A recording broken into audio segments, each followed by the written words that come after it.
kita akan membahas ya tentang mahabbatullah, yaitu cinta kepada Allah Subhanahu wa taala. Yang pertama kita pahami mahabbatullah ini ya, pengertiannya dari bahasa Arab. Mahabbah yang artinya cinta, dan Allah ya adalah berarti cinta kepada Allah. Nah, secara istilah mahabbatullah ini adalah kecenderungan hati secara total kepada Allah Subhanahu wa taala karena mengenal ya keagungan, keindahan dan nikmatnya, disertai ketaatan, kerinduan untuk berjumpa dengan Allah, serta kebencian terhadap segala yang menjauhkan dirinya dari Allah. Nah, jadi cinta kepada Allah ini bukan hanya sekedar perasaan ya, emosional, tetapi merupakan buah dari keimanan. Nah, buah dari makrifat yang kemarin kita bahas ya, makrifatullah, pengenalan kepada Allah. Maka itu akan memunculkan ya rasa cinta, mahabbatullah, karena kita imannya kuat ya, kemudian mengenal Allah dengan lebih mendalam, maka akan muncul ya cinta ya. Nah, kalau kita lebih mengenal seseorang misalnya ya, kemudian dengan kalau ini kepada Allah ya, maka itu akan menumbuhkan mahabbatullah tadi, cinta kepada Allah. Nah, dengan cinta ini maka akan lahir ya ketaatan yang disertai tentunya dengan keikhlasan ya, kemudian kerendahan hati ya, dan juga rela berkorban ya demi mencapai keridaannya. Nah, kalau sudah muncul ya cinta ini, nah kalau kita sudah cinta misalnya ya dengan seseorang ya, kita rela berkorban ya. Tapi ini kalau cinta kepada Allah, maka tidak ada sedikit pun pengorbanan ya yang sia-sia, bahkan berbuah surga ya, berbuah ridha Allah ya, berbuah kecintaan Allah kembali. Nah, mengapa kita membahas ini ya? Karena sangat penting sekali kita memiliki ya mahabbatullah. Yang pertama, keimanan sejati itu didasari oleh cinta ya. Nah, iman dikatakan iman sejati tadi kalau dilandasi cinta kepada Allah. Nah, dengan cinta ini maka setiap ibadah kita itu bukan hanya rutinitas ya, tetapi ada ruh di situ. Ada perasaan yang hadir ya, perasaan melaksanakan ibadah itu dengan keikhlasan tadi ya, dengan keridhaan ya, sehingga kita melakukannya dengan ringan ya. Jadi ketika dilandasi cinta ini ya, maka luar biasa ya, iman itu juga terus subur. Nah, jadi bibit dari keimanan yang subur ini cinta ya. Jadi kalau kita cinta ini ibaratnya bibitnya ya, kalau kita menanam, kemudian kita tumbuh suburkan, kita siram dengan amal-amal soleh ya, dengan ibadah, maka itu akan berbuah keimanan ya yang tambah tinggi ya, keimanan yang menuju puncak nantinya ya. Itu harapan kita ketika kita bertemu Allah, itu benar-benar iman itu sudah yang tertinggi, sehingga betapa Allah sangat cinta, sangat ridho ya dengan kembalinya kita ya. Jadi penting sekali ini kita miliki ya mahabbatullah ini. Nah, Allah sendiri berfirman ya di dalam Quran surah Al-Baqarah ayat 165, wa minan nasi may yattakhidhu min dunillahi andadan yuhibbunahum ka hubbillah walladzina amanu ashaddu hubban lillah walau yaral ladzina zalamu iz yarawnal azabi annal quwwata lillahi jami'a wa annallaha syadidul adzab. Di antara manusia ada yang menjadikan sesuatu selain Allah sebagai tandingan-tandingan baginya, yang mereka cintai seperti mencintai Allah. Adapun orang-orang yang beriman, sangat kuat cinta mereka kepada Allah. Sekiranya orang-orang yang berbuat zalim itu melihat, ketika mereka melihat azab pada hari kiamat, bahwa kekuatan itu semuanya milik Allah, dan bahwa Allah sangat keras azabnya, niscaya mereka menyesal. Nah, jadi kita memang harus hati-hati ya, ketika di dunia ini ada yang lebih kita cintai dari Allah, maka Allah berjanji di sini akan memberikan azab ya yang sangat keras, dan itu nanti membuat kita menyesal ya di yaumil di hari kiamat ya.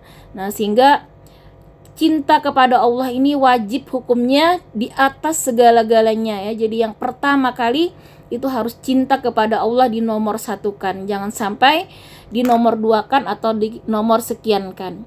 Misalnya ya, lebih mencintai harta, lebih mencintai keluarga, bahkan dirinya sendiri. Nah, maka di sini cinta yang pertama itu kepada Allah, sehingga apapun kita mencintai apapun ya selain Allah itu landasannya karena cinta kepada Allah. Nah, jadi kalau misalnya kita mencintai pasangan kita, mencintai orang tua kita, mencintai anak kita, mencintai saudara kita, itu juga dalam rangka cinta kepada Allah, karena memang Allah perintahkan ya untuk berkasih sayang. Nah, sebaliknya kalau Allah larang ya, misalnya ya dengan lawan jenis yang bukan mahram, maka itu haram hukumnya, maka kita juga akan tidak meletakkan cinta pada tempat yang salah ya. Jadi cinta kepada Allah itu artinya kita mencintai apa yang memang Allah ridhai, seperti mencintai Rasul, mencintai syariat, mencintai Al-Quran ya, mencintai tadi keluarga, pasangan, itu memang cinta kita dalam rangka diperintahkan Allah. Sementara yang dilarang, maka kita juga tidak memberikan cinta kita pada hal-hal yang dilarang, seperti misalnya perbuatan yang haram ya, kemudian perbuatan maksiat ya, dan lain-lain. Jadi ini landasan keimanan yang pertama ya. Iman itu harus kita landasi dulu dengan rasa cinta kepada Allah. Kemudian yang kedua, mengapa penting ya kita mahabbatullah ini? Karena dengan cinta ini akan mendorong kita untuk selalu mentaati Allah. Nah, itu kalau kita misalnya cinta seseorang ya, maka kita hati-hati melakukan itu yang disenangi oleh yang kita cintai. Begitu juga ketika kita mencintai Allah, maka kita akan melakukan hal-hal yang Allah cintai, yaitu ketaatan ya. Sebaliknya kita akan menjauhi maksiat, karena maksiat itu dibenci Allah ya, bahkan dimurkai Allah, dan Allah janjikan bahkan azab yang pedih tadi di yaumil akhir. Nah, sehingga penting sekali tadi ya yang kedua ini, mengapa kita harus mahabbatullah, karena akan mendorong kita senantiasa taat ya kepada Allah, dan kita menjauhi maksiat karena kita tidak mau Allah benci kepada kita. Nah, kalau kita sudah cinta kepada Allah, maka kita akan melakukan hal-hal yang Allah ridai, yang Allah cintai. Kemudian yang ketiga, mahabbatullah ini akan memberikan ketenangan hati kita ya, sumber ya ketentraman ya, kemudian sumber ketenangan ya. Jadi hidup itu tenang ya, ibaratnya apapun itu ombak ya, cobaan, kita bisa tetap tenang, tetap lapang kalau kita punya cinta yang kuat ya kepada Allah. Karena dengan cinta kepada Allah ini ya, hati kita itu akan terus tentram tadi ya. Nah, sebagaimana jaminan dari Allah, Allah menjamin ya dalam Quran surah Ar-Ra'd ayat 28, allazina amanu wa tatma'innu qulubuhum bi zikrillah, ala bi zikrillahi tatma'innul qulub, yaitu orang-orang yang beriman dan hati mereka menjadi tentram dengan mengingat Allah. Ingatlah bahwa hanya dengan mengingat Allah hati akan selalu tentram. Nah, ini Allah menjamin ketika kita tadi mencintai Allah, maka yang ada dalam pikiran kita adalah selalu ingat ya kepada Allah. Kita mau makan, maka kita ingat Allah, kita berdoa sesuai tuntunan Rasulullah ya. Bagaimana makan yang diridai Allah, makan yang tidak berlebihan, makan yang mengikuti sunnah Rasul misalnya ya. Maka Allah berjanji ya, ketika kita selalu cinta, maka kita akan terus mengingat Allah dan hati kita akan selalu tentram. Kemudian yang keempat ya, dengan mahabbatullah ini akan menjadi sebab ya Allah mencintai kita. Nah, jadi Allah itu membalas ya cinta orang-orang yang mau mencintainya. Jika kita mencintai Allah dengan tulus ikhlas ya, jadi cinta itu harus tulus ikhlas, maka Allah pun akan mencintai kita. Ini Allah berjanji ya di dalam Ali Imran ayat 31, Qul in kuntum tuhibbun tuhibbunallaha fattabi'uni yuhibbukumullah wa yaghfir lakum dzunubakum wallahu ghafurur rahim. Katakanlah Muhammad, jika kamu mencintai Allah, ikutilah aku. Niscaya Allah akan mencintaimu dan mengampuni dosa-dosamu. Allah Maha Pengampun lagi Maha Penyayang. Quran Surah Ali Imran ayat 31. Nah, jadi Rasulullah ya disuruh menyampaikan kepada kita, kalau kita ingin tadi mencintai Allah, maka caranya mengikuti Rasulullah. Ikuti aku, kata Rasul ya. Jadi Allah perintahkan seperti itu. Kalau kita mau mencintai Allah, maka kita jadikan Rasulullah satu-satunya teladan terbaik ya, yang utama. Maka Allah berjanji akan mencintai kita dan mengampuni dosa-dosa kita. Masya Allah. Jadi cara mencintai Allah yaitu dengan iktiba bi Rasul ya, kita mengikuti sunnah-sunnah Rasul, mengikuti apa yang sudah Rasulullah tuntunkan kepada kita. Jadi luar biasa, Allah sudah berikan ya petunjuknya berupa Al-Quran, kemudian sunnah ya. Semua perilaku Rasul, perbuatan, perkataan yang tertuang dalam hadis ya, dalam sunnah Rasul, itulah cara kita untuk menerapkan tadi ya, supaya kita menjadi hamba yang dicintai Allah. Nah, bagaimana supaya mahabbatullah ini ya selalu tertanam, tumbuh tadi ya, dan menetap dalam hati kita. Jangan sampai hilang gitu ya, rasa cinta berkurang, apalagi berkurang. Tapi kita harus tumbuh suburkan tadi ya, ibarat bibit tanaman itu. Bagaimana tetap tumbuh subur ya rasa cinta kita kepada Allah. Maka yang pertama kita lakukan adalah mengenal Allah ya, ma'rifatullah ya.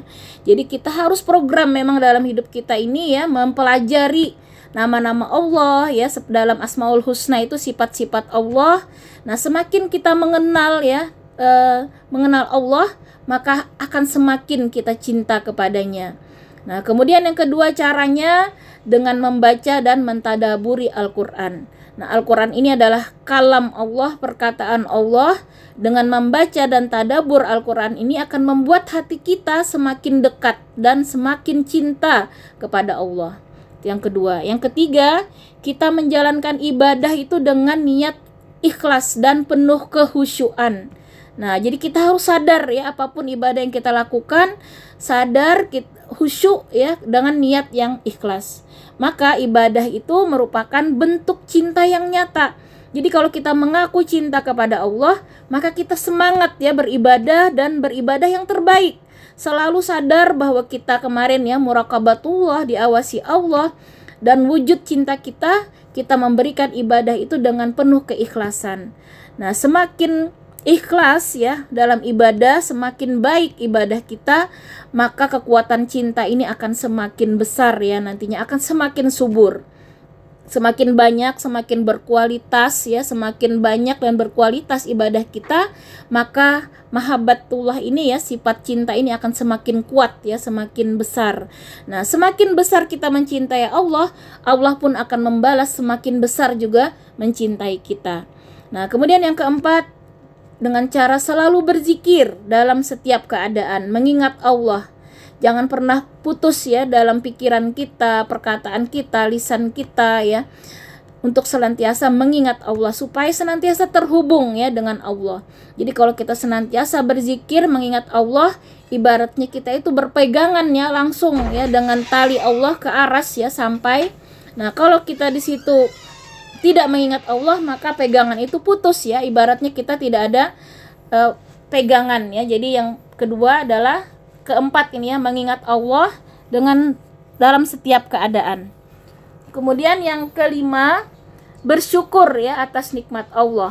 Nah, semakin kita mengingat ya nikmat Allah, maka akan membuat kita itu semakin cinta.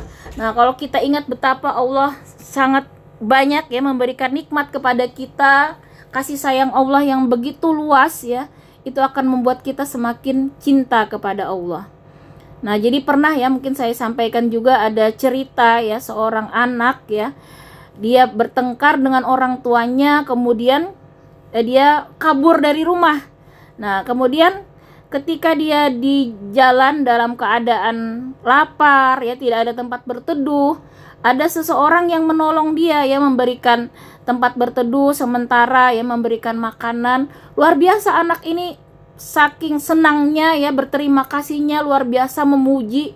Nah, maka orang ini ya mengatakan, kamu baru saya tolong sekali hari ini, sudah luar biasa rasa terima kasih kamu. Padahal orang tuamu sejak kamu dalam kandungan sampai hari ini mereka senantiasa melimpahkan kasih sayang, memenuhi segala keperluanmu. Apakah tidak lebih pantas mereka yang kamu cintai lebih besar? Nah, itulah yang menyadarkan anak ini bahwa dia baru sekali saja ditolong orang udah luar biasa rasa terima kasih. Harusnya ini menjadi pelajaran. Begitu juga ya ketika nikmat Allah, bahkan sebelum kita diciptakan, sejak kita lahir sampai kita hari ini ya, nikmat Allah sangat banyak. Nah, jangan sampai kita lalai ya untuk bersyukur.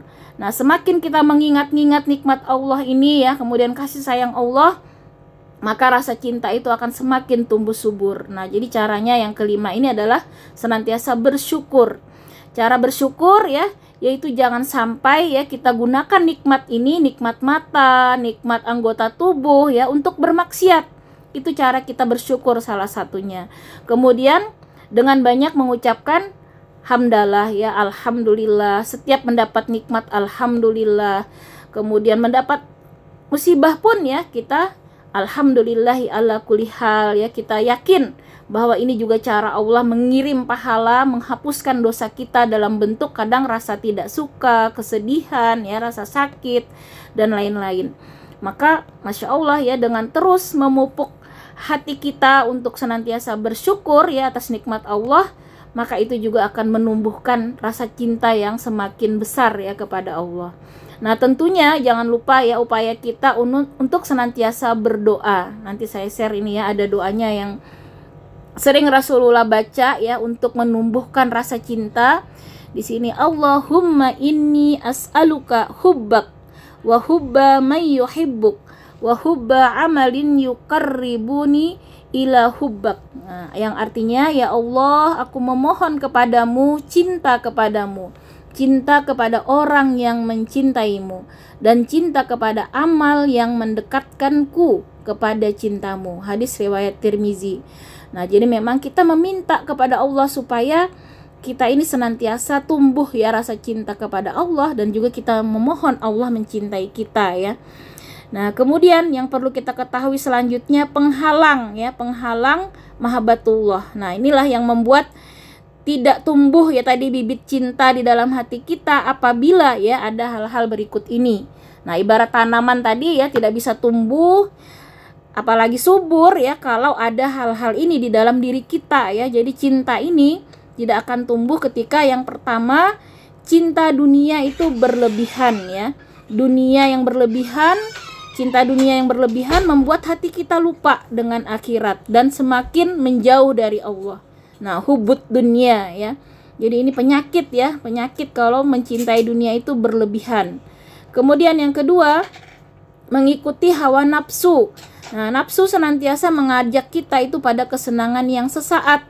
Nah, ketika kita turuti ya kesenangan sesaat ya, hal-hal yang Allah haramkan ya, Allah makruhkan, apalagi yang diharamkan ya, mengikuti hawa nafsu berlebihan misalnya ya, maka itu akan menutupi cahaya cinta ilahi. Nah, jadi hati-hati ya, hawa nafsu ini harus kita kuasai, kita lawan ya, hal-hal yang bertentangan dengan keridaan Allah. Nah, yang ketiga, karena kurang berzikir ya. Nah, kalau kurang berzikir ya, kemudian kurang dalam hal ibadah ya, maka itu akan membuat hati kita itu keras ya, dan kosong dari cinta kepada Allah. Nah, ibarat tanaman tadi tidak dipupuk ya, tidak disiram, maka lama-lama akan mati. Begitu juga cinta ini ya, kalau tidak diikuti dengan amal-amal soleh ya, zikir, ibadah, itu lama-lama akan hilang ya dari diri kita. Kemudian yang keempat, cara penghalangnya itu apabila kita berteman ya, bersahabat dengan orang-orang yang lalai dari Allah. Karena lingkungan ini sangat mempengaruhi hati ya. Teman yang lalai ya itu akan melemahkan iman. Nah, jadi kalau kita temannya itu sibuk gibah, misalnya sibuk urusan dunia saja yang dibicarakan ya, itu akan membuat iman kita itu lemah dan kita akan terpengaruh ya. Nah, seperti itulah ya. Jadi teman ini sudah diperingatkan oleh Rasul ya di dalam hadis, teman itu kalau temannya penjual minyak wangi, ikut wangi ya. Kalau penjual pandai besi ya, kita bisa ikut bau asap, terbakar ya. Jadi teman yang buruk itu dapat mempengaruhi hati kita ya, sehingga menghalangi kita dari mencintai Allah. Kemudian penghalang yang berikutnya adalah tidak mensyukuri nikmat ya. Jadi kalau sedikit itu kadang lalai ya. Nah, nikmat setiap hari aja kita lupa kadang. Nikmat bisa bernapas, oksigen ya. Nikmat masih bisa ke belakang ya. Coba tuh kalau sudah nggak bisa ke belakang, sudah ada macam-macam ya. Nah, mata sudah dikurangi misalnya untuk melihat.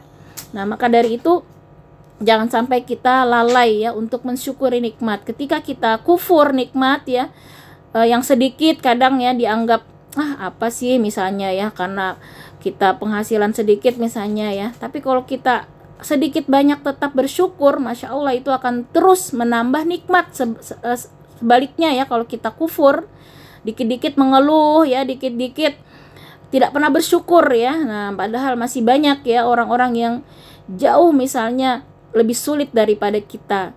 Nah, lupa bersyukur ini ya, maka akan membuat kita itu semakin jauh dari cinta tadi kepada Allah. Nah, di sini kemudian selanjutnya mahabbatullah yang kuat ini ya akan berbuah ya, berbuah baik dalam kehidupan dunia maupun di akhirat. Nah, jadi dengan cinta kepada Allah ini yang pertama tadi akan menumbuhkan ketenangan ya dan kebahagiaan batin kita. Hatinya senantiasa tentram ya, walaupun ditempa berbagai ujian ya. Jadi kalau sudah cinta itu ya, mau diapakan saja sama Allah ya ikhlas, ridho ya, karena semua yang Allah timpakan kepadanya baik berupa kesenangan maupun kesedihan itu pada hakikatnya baik, kata Rasul ya, bagi orang beriman. Mau ditimpa kesenangan dia bersyukur, maka itu juga baik, dan jika ditimpa kesusahan ya, maka ketika dia sabar itu juga baik. Nah, maka dari itu orang yang cinta tadi dia senantiasa tenang ya, senantiasa bahagia, lapang hatinya.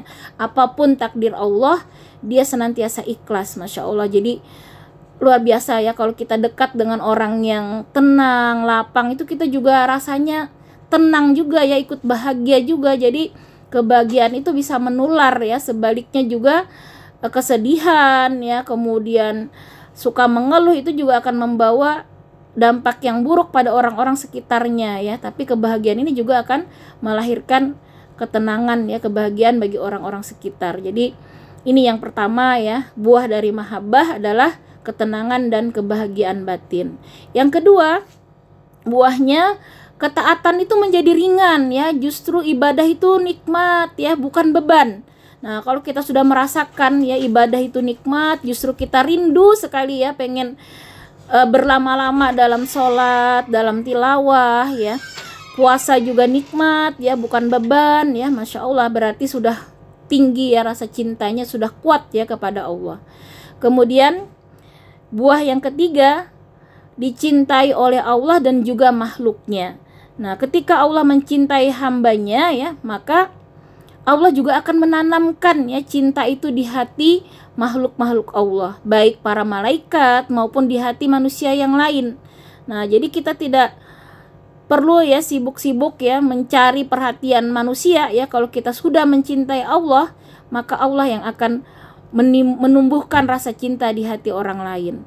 Nah, jadi pernah seorang ulama itu ya bercerita, dia itu pengen sekali ya menjadi pengurus masjid ya, karena pengen mendapatkan keutamaan ya. Nah, maka selama bertahun-tahun beliau itu selalu sholat di saf terdepan ya, menunjukkan supaya kelihatan gitu ya, supaya dipilih gitu menjadi pengurus masjid. Harapannya sebenarnya bagus ya, ingin senantiasa di masjid mendapatkan keutamaan ya. Sampai bertahun-tahun tapi setiap pemilihan beliau tidak pernah dipilih ya. Sampai suatu ketika beliau sudah pasrah, kayaknya memang tidak rezeki gitu ya untuk mengurus masjid ini. Akhirnya beliau sudah tidak ada lagi niatan tadi ya untuk menjadi pengurus. Beliau pasrah, beribadahnya sudah fokus saja untuk Allah, tidak peduli lagi mau dimanapun. Beliau fokus ya untuk beribadah kepada Allah. Dan ternyata ya setelah beliau tidak ada lagi tujuan dunia ya, justru langsung ya orang-orang terpusat pada beliau dan menunjuk beliau menjadi pengurus. Nah, tetapi beliau akhirnya malah pergi ya. Bukan itu yang beliau inginkan. Beliau sekarang tahu ya, ketika kita fokus ya mencintai Allah tadi, beribadah hanya untuk Allah, maka justru dunia yang akan mengejar kita. Nah, itu sudah Allah janjikan ya, kalau kita mengejar akhirat, maka dunia itu akan seperti budak kita ya, bersujud kepada kita, dia menghamba kepada kita ya. Sebaliknya kalau kita mencintai dunia, maka tidak bakalan ya mendapatkan bagian akhirat. Seperti pepatah ya, kalau kita menanam padi, pasti rumput akan ikut ya. Sebaliknya kalau kita hanya menanam rumput, jangan berharap ya padi tumbuh. Nah, begitu juga ya, ketika kita tadi mencintai dunia, maka akhirat tidak akan ikut ya. Sebaliknya kalau kita mencintai akhirat, dunia itu justru akan terus ya mengikuti kita. Ini yang ketiga ya. Jadi Allah nanti yang akan menumbuhkan cinta itu di hati makhluk-makhluknya. Kemudian yang keempat ya, akan terhindar dari maksiat dan kemunafikan. Nah, karena cinta kepada Allah ini membuat malu harusnya ya ketika kita bermaksiat ya, atau munafik ya, karena Allah tahu apa yang ada di hati kita dan apa yang tampak pada diri kita. Sehingga dengan cinta yang tulus, ikhlas ya kepada Allah, maka kita akan malu bermaksiat dan juga takut tadi berbuat dosa, sehingga terhindar ya dari maksiat dan kemunafikan. Kemudian yang kelima, akan menimbulkan kerinduan ya bertemu Allah di akhirat. Nah, jadi Rasulullah Shallallahu Alaihi Wasallam bersabda, barang siapa mencintai pertemuan dengan Allah, maka Allah pun mencintai pertemuan dengannya. Nah, jadi kalau kita itu senantiasa taat ya, setiap saat kita selalu siap ya untuk kematian, kita justru rindu ya bertemu Allah. Di dunia itu rasanya udah seperti penjara, kata Rasul ya. Bagi orang beriman itu dunia itu seperti penjara, karena tidak ada yang enak ya. Kalau di akhirat ya, bagi orang-orang yang tadi ya, yang cinta, yang mendapatkan rahmat, yang mendapatkan ridha Allah, senantiasa taat ya, maka sangat rindu bertemu Allah, justru terlepas ya dari kesulitan-kesulitan dunia. Hadis riwayat Bukhari dan Muslim. Nah, jadi kalau sudah rindu bertemu Allah ya, maka Masya Allah itu sudah siap banget artinya ya, persiapan untuk bertemu Allahnya udah siap. Nah, jadi coba kalau kita senantiasa bertobat ya, senantiasa menjauhi maksiat, sibuk dalam ketaatan, pasti kita ingin segera ya bertemu Allah. Rasanya udah siap ya. Nah, ini kalau muncul seperti itu ya, berarti kita memang sudah tinggi ya mahabbatullahnya. Kemudian hikmah ya, beberapa kisah ya. Nah, seperti contohnya kisah Bilal ya bin Rabah. Beliau itu luar biasa ya cintanya kepada Allah ya, sehingga tidak takut ya dengan siksaan ya, dijemur ya sampai ditindih batu besar di padang pasir ya. Beliau tidak bergeming ya dari penderitaan ya, tetap kuat ya menjalani, tidak takut mati bahkan ya, karena hatinya sudah penuh cinta ya, penuh kerinduan kepada Allah. Jadi tidak membuatnya takut ya siksaan dunia itu. Kemudian juga Sufi ya, seorang Sufi Rabi'ah Al-Adawiyah, beliau terkenal ya dengan cintanya yang murni ya kepada Allah, cinta yang tulus ya. Jadi tanpa pamrih ya terhadap dunia, bahkan surga pun beliau tidak ini ya, sebagaimana beliau katakan ya, ya Allah, jika aku menyembahmu karena takut neraka, maka bakarlah aku di dalamnya. Nah, karena cintanya ini benar-benar tulus ya, tidak takut neraka, bahkan juga tidak mengharap surga ya. Nah, jika aku menyembahmu, kata beliau ya, karena mengharap surga, maka haramkan surga bagiku. Tetapi jika aku menyembahmu karena cinta kepadamu, maka janganlah engkau palingkan wajahmu yang mulia dariku. Nah, ini contoh ya, seseorang yang tulus ya cintanya kepada Allah, bahkan tidak mengharapkan dunia maupun surga ya. Nah, yang ketiga, kita juga bisa belajar ya dari kisah Nabi Ibrahim. Ketika beliau diperintah ya menyembah putranya, Nabi Ibrahim tetap taat, walaupun itu ya kalau secara manusiawi kayaknya berat ya kalau kita pikir-pikir ya, tapi karena dia cintanya tuh udah tulus ya, yakin ya akan keadilan Allah, Maha Rahman Maha Rahim. Jadi tugas yang begitu berat ya beliau laksanakan dengan ikhlas ya, karena sangat cinta ya kepada Allah, melebihi cinta kepada anaknya. Sebenarnya luar biasa ya. Ismail ini kan anak yang ditunggu-tunggu ya, yang sangat beliau cintai, tapi cinta kepada Allah mengalahkan cinta kepada anaknya, maka beliau ikhlas ya untuk menyembelih putranya.